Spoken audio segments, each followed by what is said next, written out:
operational activities of our troops across the country in the past 2 weeks recorded significant results. Consequently, today's brief will cover a summary of our operational activities from 29th October to 11th November 2021. Now a look at Operation Hadin Kai. Within the period, the troops of Operation Hadin Kai conducted a series of land and air operations across the Northeast Theater that yielded commendable results. The sustained synergy in the land and air operations have continued to degrade the operational capabilities of the Boko Haram terrorists and limit their freedom of action and drive scores of them into surrendering to own troops. Some of these operations were executed at different locations in Borno and Yobe states, including Ran, Dalaya Zara, Gwangekura, Bamburatai, Makintakuri, and Muduvi villages, as well as Marite Dikwa and Buniyadi, Jauro Bashir roads. Also, on 30th October, based on credible intelligence of the gathering of Boko Haram terrorist elements in 10 gun trucks about 6 kilometers south of Bama town,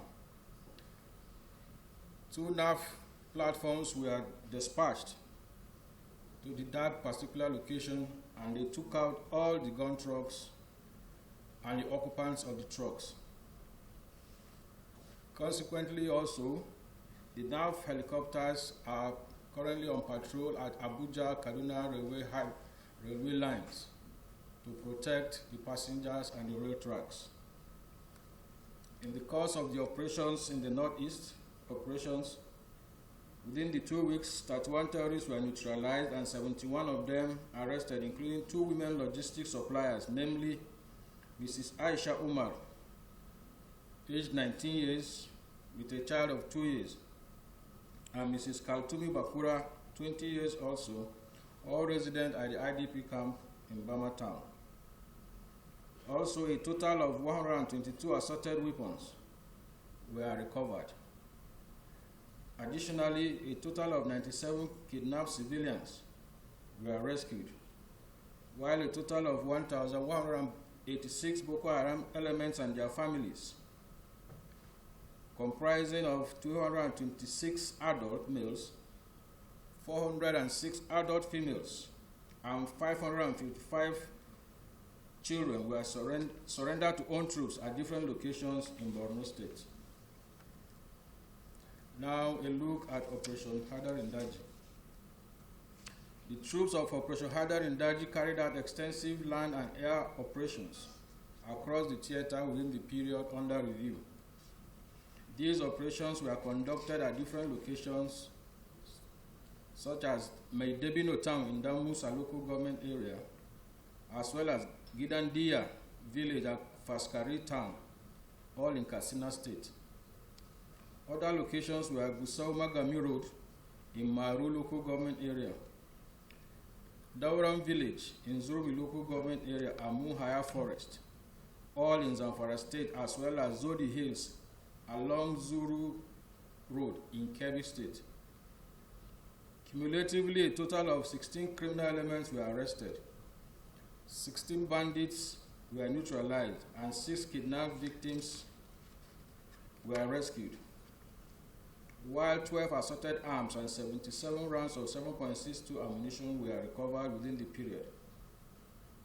Additionally, troops held peace and security meetings with community and youth leaders and other stakeholders as non-kinetic efforts towards addressing the security challenges in the Northwest Zone. Now, a look at Operation Safe Haven.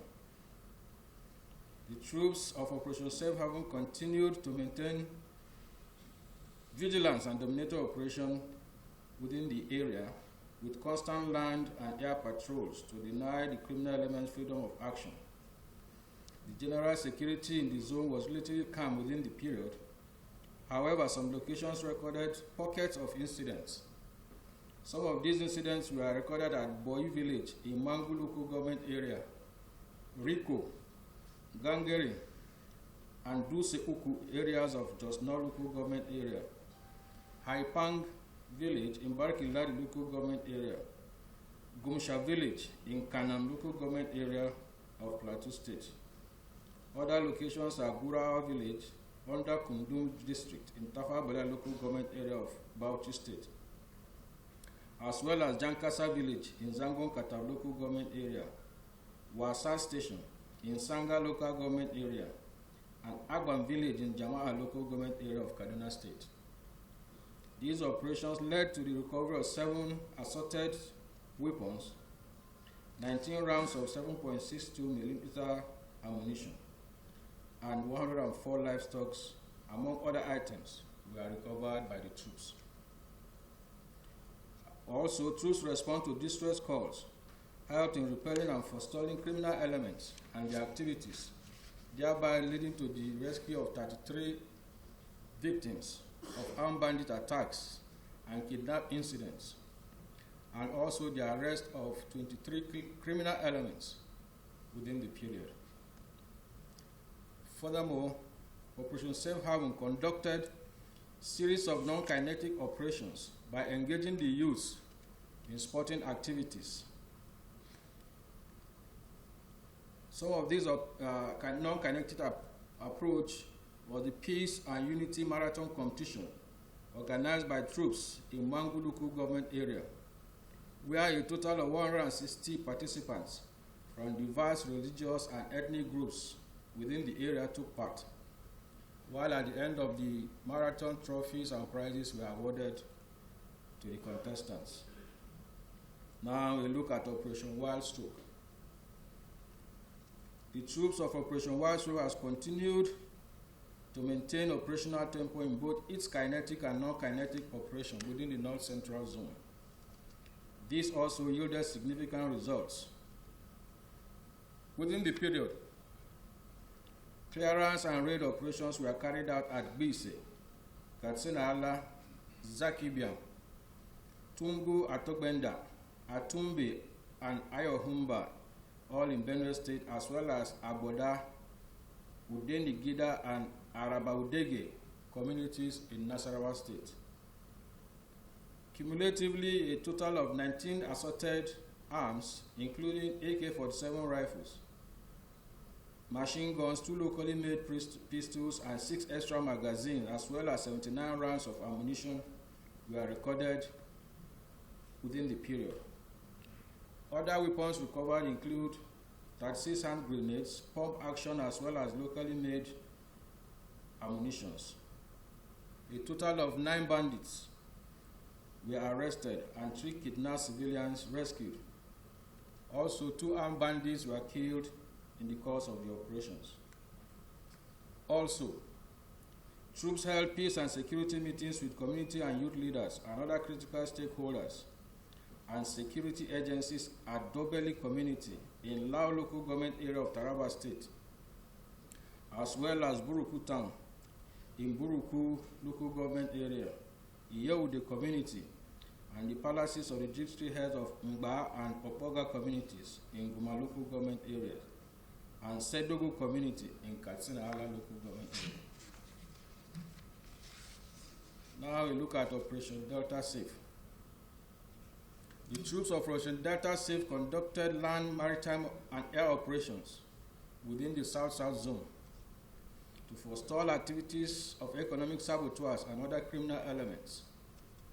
Within the period in focus, several anti-illegal and raid operations were executed at different locations, which yielded significant results.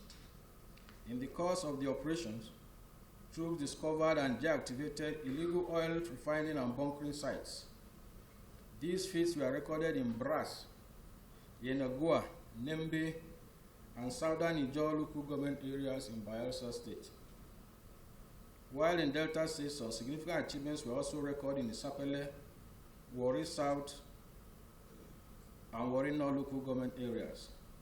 These yielded significant results, and also in Ahuada, One, Elele, Isiokpu, Emoha, Port Harcourt, Isong Ewan, in Akwa Ibom State, Bonny and Ikwe local government areas in Rivers State respectively.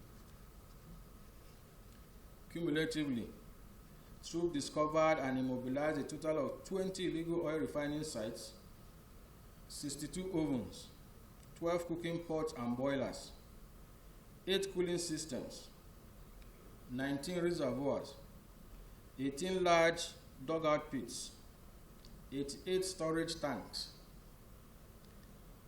Furthermore, 8 criminal elements, including 2 impostors, were arrested. 7 assorted weapons were also recovered, and some rounds of 7.62mm ammunition. Other items recovered in the course of the operations in the zones are some vehicles and boats that were used in the smuggling of the illegal items. Additionally, troops rescued 13 kidnapped victims within the period. Consequently, a total of 1,203,250 liters of illegally refined automotive gas oil and 1,140,340 liters of stolen crude oil were recovered. Furthermore, troops neutralized 3 armed robbers and rescued 3 kidnapped civilians, while 5 criminal elements associated with pipeline vandalism, piracy, illegal oil bunkering, and armed robbery were arrested within the period. Gentlemen of the press, gleaning from this brief and other parameters, there is no gainsaying the fact that the armed forces of Nigeria and other security agencies, both kinetic and non-kinetic efforts, have achieved significant results. We will not rest on our oars against the fight against criminalities in all parts of the country. As always, the Military High Command commends the continued efforts of our troops and continue to salute their courage and resilience towards achieving sustainable peace in the country. We also thank the general public and the entire press community for their continued support and encourage all to avail security agencies of credible information that will help in our proactive engagements across all the theaters of the country. Thank you and God bless. Clips of, we can't tell you the real assets we are using there, but suffice it to be that they are on air patrol. Even if you travel by rail, you will see them hovering around you. We have pictures to buttress our fact. Okay? Thank you.